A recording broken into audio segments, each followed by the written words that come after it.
हाँ जी, तो हम पढ़ेंगे वीर गाथा काल। जैसे कि रामचंद्र शुक्ल जी ने आदिकाल को नाम दिया है वीर गाथा काल। इसका समय बताया है 1050 से 1375। ठीक है, वीर गाथा काल 1050 से संवत 1375। प्रकरण 3 देशभाषा काव्य। पहले कहा जा चुका है कि प्राकृत की रूढ़ियों से बहुत कुछ मुक्त भाषा के जो पुराने काव्य जैसे बिसल देव रासो, पृथ्वीराज रासो आजकल मिलते हैं वे संदिग्ध हैं। इस संदिग्ध सामग्री को लेकर थोड़ा बहुत विचार हो सकता है, उसी पर हमें संतोष करना पड़ता है। देखिए, अभी तक हमें कोई भी जो भी सामग्री हमें अभी तक मिली है वो प्रमाणिक नहीं मिली है। अगर विसल देव रासो है, पृथ्वीराज रासो है, तो ये जो भी ये जो है ना, मतलब उस टाइम बहुत ही ज़्यादा प्रसिद्ध थे। विसल देव रासो तो गे काव्य था, गे रासो था, तो लोग इसको गाते रहते थे। ये जन जन की भाषा थी। तो अब लोगों के द्वारा गाए जाने के कारण इसमें समय समय पे परिवर्तन भी होते रहे, तो इस वजह से ये संदिग्ध तो कहा ही नहीं जा सकता। और पृथ्वीराज रासो है, इसके तो बहुत सारी प्रतियां मिली हैं, तो अब समझ में नहीं आ रहा किसी को भी कि कौन सी प्रमाणिक और कौन सी अप्रमाणिक और कौन सी अर्ध प्रमाणिक। तो फिर भी इनके बारे में थोड़ा बहुत कुछ तो विचार किया जा सकता ही है। इसका अनुमान तो किया जा सकता है कि प्राकृत पढ़े हुए पंडित ही उस समय कविता नहीं करते थे। ये देखिए, जनसाधारण की बोली में गीत, दोहे आदि प्रचलित चले आते रहे होंगे, जिन्हें पंडित लोग गंवारू समझ रहे होंगे।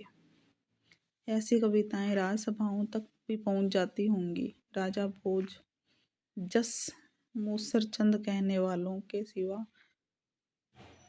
देश भाषा की सुंदर भाव भरी कविता करने वाले भी अवश्य ही रहे होंगे। राजसभाओं में सुनाए जाने वाले नीति श्रृंगार आदि विषय प्राय दोहों में कहे जाते थे, और वीर रस के पद्य छप्पे में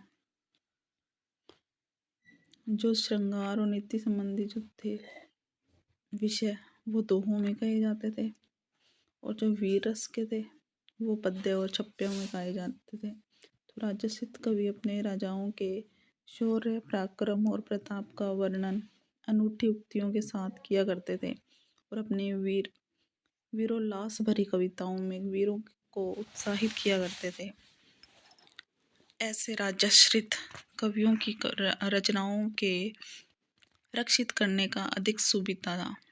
वे राजकीय पुस्तकालयों में भी रक्षित रहती थी, और भट्टाचारण जीविका के विचार से अपने उत्तराधिकारियों के पास भी छोड़ जाते थे। उत्तरोत्तर भट्टाचारणों की परंपरा के चलते रहने से उनमें फेर फार भी बहुत कुछ होता रहा। इसी रक्षित परंपरा की सामग्री हमारे हिंदी साहित्य के प्रारंभिक काल में मिलती है। इसी से यह काल वीर गाथा काल कहा गया। भारत के इतिहास में यह समय था जब मुसलमानों के हमले उत्तर पश्चिम की ओर से लगातार होते रहते थे। इनके धक्के अधिकतर भारत के पश्चिमी प्रांत के निवासियों को सहने पड़ते थे, जहां हिंदुओं के बड़े बड़े राज्य प्रतिष्ठित थे। मुगल साम्राज्य के ध्वस्त होने पर हर्षवर्धन जिनकी मृत्यु हुई थी संवत 704 में, उनके बाद में भारत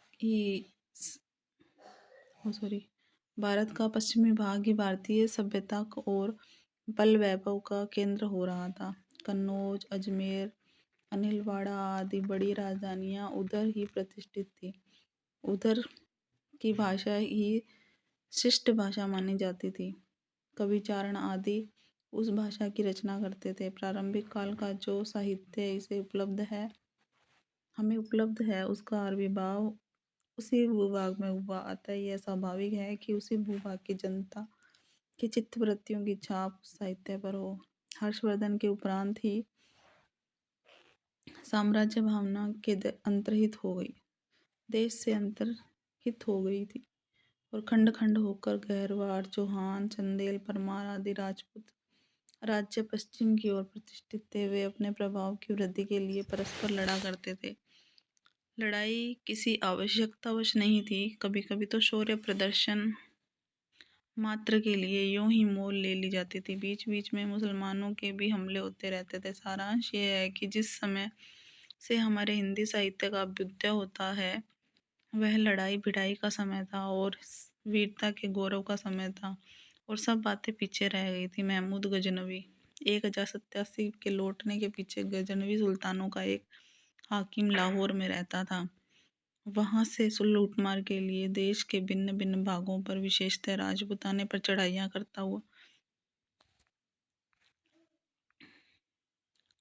चढ़ाइयां हुआ करती थी, और इन चढ़ाइयों का वर्णन फारसी तवारीखों में नहीं मिलता, पर कहीं कहीं संस्कृत ऐतिहासिक काव्यों में मिलता है। सांबर अजमेर का चौहान राजा दुर्लभ राजद्वितीय,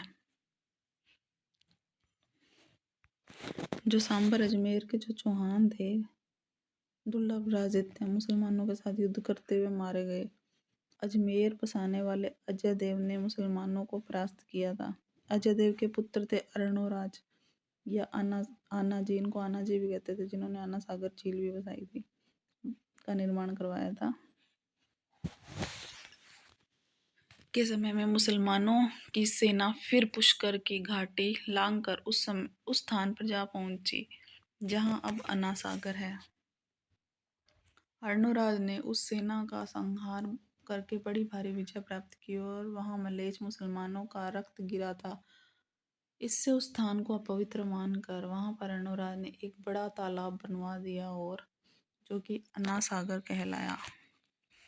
आनाज जी के पुत्र विसल देव विग्रहराज चतुर्थ के समय से वर्तमान किशनगढ़ राज्य तक मुसलमानों की सेना चढ़ाई, जिसे परास्त कर विसल देव आर्यावर्त से मुसलमानों को निकालने के लिए उत्तर की ओर बढ़ा, और उसने दिल्ली और झांसी के प्रदेश अपने राज्य में मिलाए और आर्यावर्त के एक बड़े भूभाग से मुसलमानों को निकाल दिया। इस बात का उल्लेख दिल्ली के अशोक वाले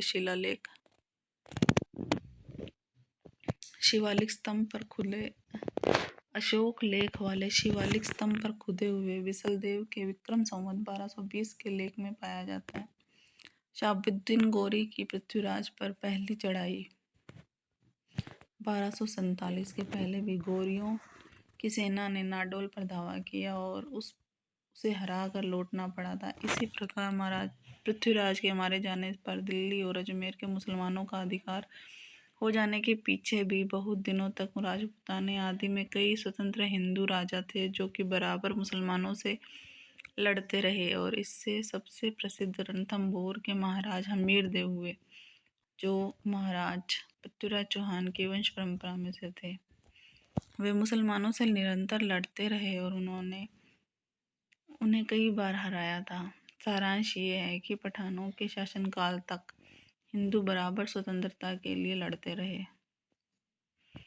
राजा भोज की सेना में खड़े होकर राजा की दानशीलता का लंबा चौड़ा वर्णन करके लाखों रुपए पाने वाले कवियों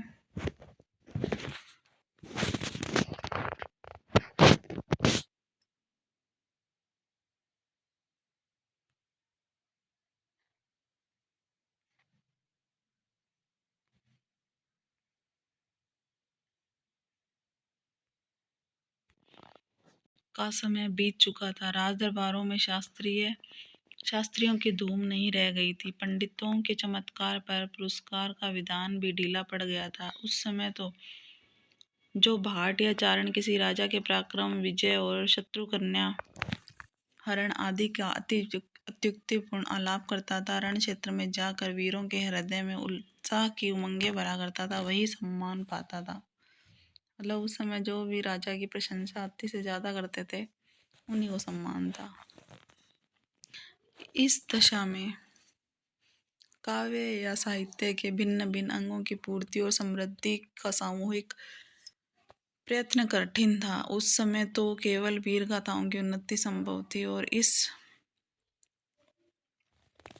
वीर गाथा को हम दोनों रूपों में पाते हैं, मुक्तक के रूप में भी और प्रबंध के रूप में भी। फुटकल रचनाओं का विचार छोड़कर यहाँ वीर गाथात्मक प्रबंध काव्यों का ही उल्लेख किया जाता है, जो जैसे यूरोप में वीर गाथाओं का प्रसंग युद्ध और प्रेम रहा, वैसे ही यहाँ भी था। किसी राजा की कन्या के रूप का संवाद पाकर दल बल के साथ चढ़ाई करना, प्रतिपक्षियों को पराजित करके उस कन्या का हर कर ले जाना वीरों के गौरव और अभिमान का काम माना जाता था। इस प्रकार इन काव्यों में श्रृंगार का भी थोड़ा मिश्रण रहता था, पर गौण रूप से प्रधान रस वीर रसी था। प्रधान रस जो था वो वीर रसी था। श्रृंगार केवल सहायक के रूप में ही रहता था। यहाँ पर राजनीतिक कारणों से भी युद्ध होता था, वहाँ भी उन कारणों का उल्लेख न कर कोई रूपवती स्त्री ही कारण कल्पित करके रचना की जाती थी। जैसे कि शहाबुद्दीन के यहाँ से एक रूपवती स्त्री का पृथ्वीराज के यहाँ आना ही लड़ाई की जड़ लिखी गई है।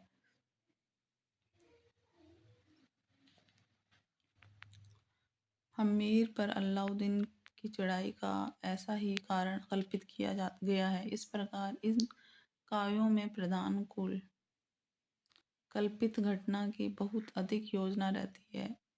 ये वीर गाथाएं दो रूपों में मिलती हैं, प्रबंध काव्य के साहित्यिक रूप में और वीर गीतों के रूप में। साहित्यिक प्रबंध के रूप में जो सबसे प्राचीन ग्रंथ उपलब्ध है वह है पृथ्वीराज रासो। वीर गीत के रूप में हमें सबसे पुरानी पुस्तक बीसल देवरासो मिलती है। ये देख लीजिए यहाँ पे, ये वीर गीत के रूप में, मतलब ये गेय काव्य था, बीसल देवरासो मिलती है। यद्यपि उसमें समय के अनुसार भाषा में परिवर्तन का आभास मिलता है, क्योंकि टाइम टू टाइम बार बार भाषा में परिवर्तन होता रहा। जो उस रचना कई 100 वर्षों में लोगों में बराबर गाई जाती हो, उसकी भाषा अपने मूल रूप में नहीं रह सकती। इसका प्रत्यक्ष उदाहरण आला है, जिसके गाने वाले प्राय समस्त उत्तरी भारत में पाए जाते हैं। यहाँ पर वीर काल के उन ग्रंथों का उल्लेख भी किया जाता है जिसकी या तो प्रतियां मिलती है या कहीं उल्लेख मात्र पाया जाता है। ये ग्रंथ रासो कहलाते हैं। कुछ लोग इस शब्द का संबंध रहस्य से बताते हैं और विसल देवरासो के काव्य के अर्थ में रसायन शब्द बार बार आया है, अतः हमारी समझ से इसी रसायन शब्द से होते होते रासो हो गया।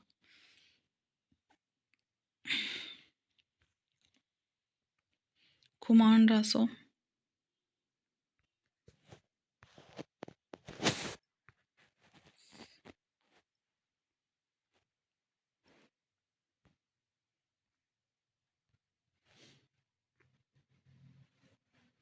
खुमान रासो 810 और 1000 के बीच में चित्तौड़ के रावल खुमान नाम के 3 राजा हुए। अब ये 3 राजा हुए हैं, अब पता नहीं किस राजा की बात ये करेंगे। कर्नल टोड ने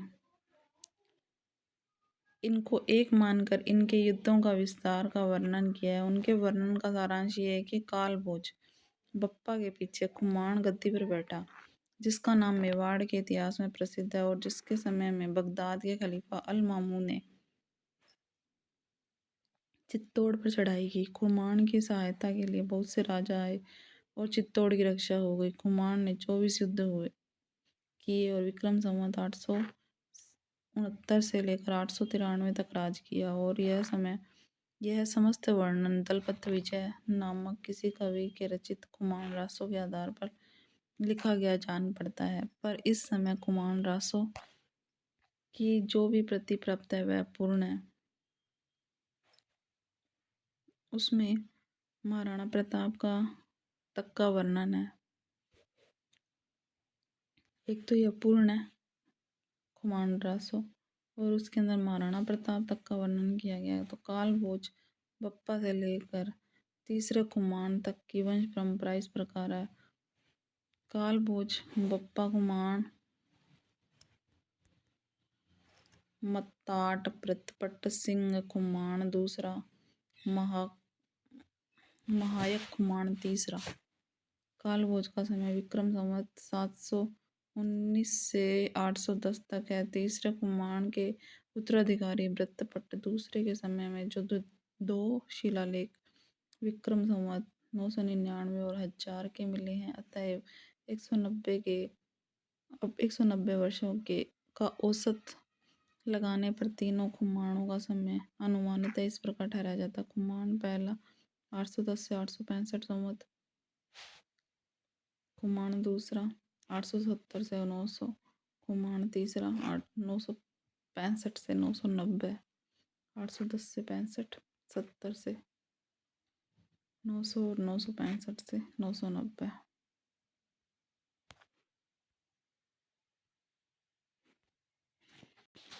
अब्बासिया वंश का अल-मामून विक्रम संवत 870 से 890 तक खलीफा रहा। इस समय के पूर्व खलीफाओं के सेनापतियों ने सिंध देश की विजय कर ली थी और उधर से राजपुताने पर मुसलमानों की चढ़ाइयाँ होने लगी थी। अतएव यदि किसी खुमान से अल-मामे की सेना की लड़ाई हुई होगी तो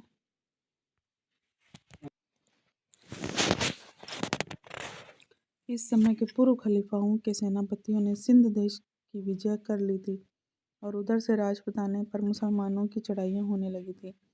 अतएव यदि किसी खुमान से अल-मामे की सेना से लड़ाई हुई होगी तो वह दूसरा खुमान रहा होगा और उसी का नाम खुमान रासो की रचना हुई होगी उसी के नाम पर।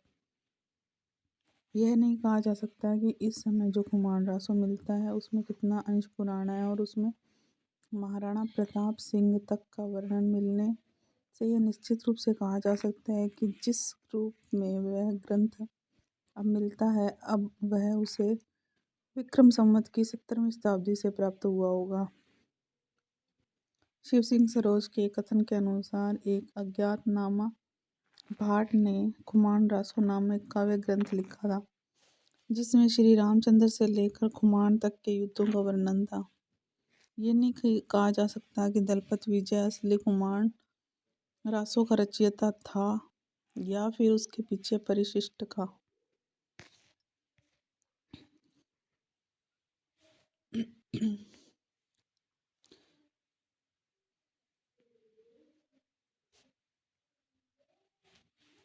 विसलदेव रासो नरपति नालय कवि विग्रहराज चतुर्थ उपनाम विसलदेव का समकालीन था।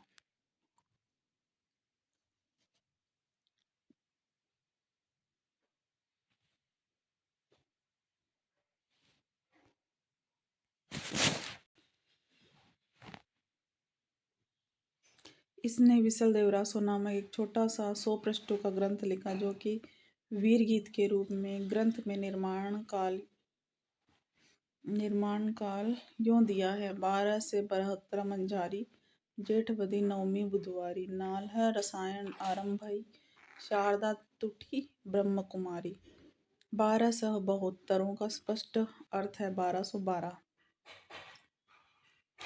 72 शब्द बरहोत्तर द्वादशोत्तर का रूपांतर है, अतः 12 से 72 का अर्थ है द्वादशोत्तर 12 से अर्थात 1212। गणना करने पर विक्रम संवत 1212 में जेठ बदी नवमी को बुधवार ही पड़ता है। कवि ने अपने रासों में सर्वत्र वर्तमान काल का ही प्रयोग किया है जिससे कि वह विसलदेव का समकालीन जान पड़ता है। विसलदेव विग्रहराज चतुर्थ विसलदेव का समय भी 1220 के आसपास ही है। इसके शिलालेख भी संवत 1210 और 1220 के प्राप्त है। विसलदेव रासो में 4 खंड है। यह लगभग 2000 चरणों में समाप्त हुआ है।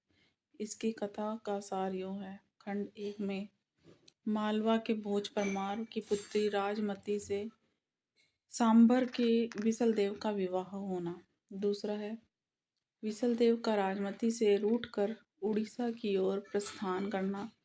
और वहाँ 1 वर्ष तक रहना। खंड नंबर 3 में है। अभी एग्जाम की दृष्टि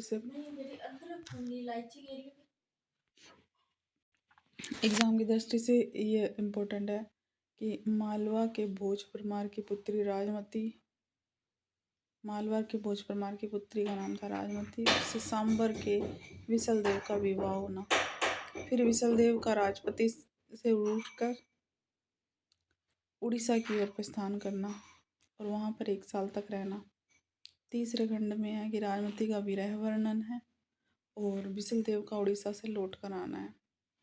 फिर चौथे खंड में भोज का अपनी पुत्री को अपने घर लिवा ले जाना और विसल देव का वहाँ जाकर राजमती को फिर से चित्तौड़गढ़ ले लेना।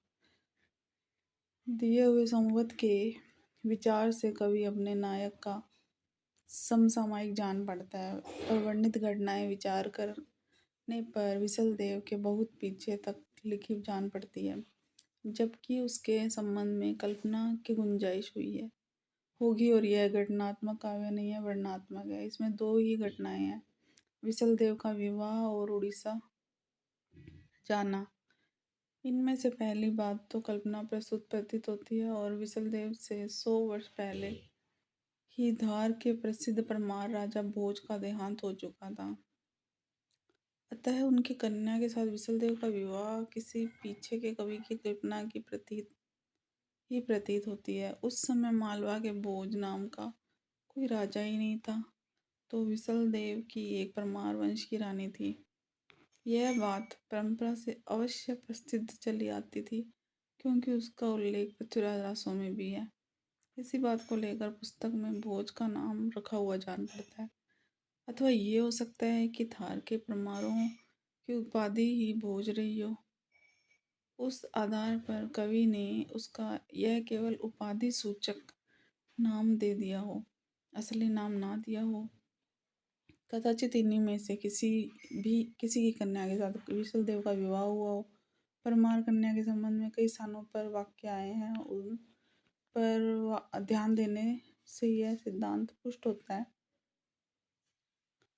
कि राजा भोज का नाम कहीं पीछे से न मिलाया गया, और जैसे जन्मी गोरड़ी जैसलमेर की आबू के परमार भी राजपुताने में फैले हुए थे। अतः राजमती का उनसे किसी सरदार की कन्या होना भी संभव है, पर भोज के अतिरिक्त और भी नाम इसी प्रकार जोड़े हुए मिलते हैं, जैसे कि माघ, अचरज, कवि कालिदास आदि। आज के लिए इतना ही, बाकी कल।